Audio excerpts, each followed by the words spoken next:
যদি বিশ্বের সবচেয়ে নিষ্ঠুর শাসকদের তালিকা করা হয় তাহলে হিটলারের নাম সবার আগে আসে।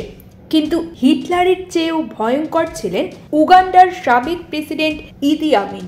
ইদি আমিনের শাসনামলে প্রায় ৩ থেকে ৫ লাখ মানুষ নিহত হয়েছিল। বিরোধীদের নির্মমভাবে হত্যা, নির্যাতন ও গুম করা হতো।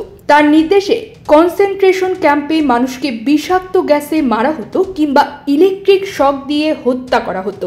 বিশেষত এশীয় ও ভারতীয় বংশোদ্ভূতদের ওপর তিনি নিষ্ঠুরতা চালান।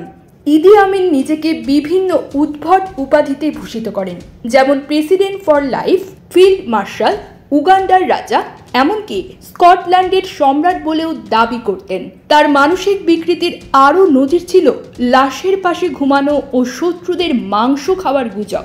1979 সালে তিনি সৌদি আরবে পালিয়ে যান, সেখানেই 2003 সালে মৃত্যুবরণ করেন।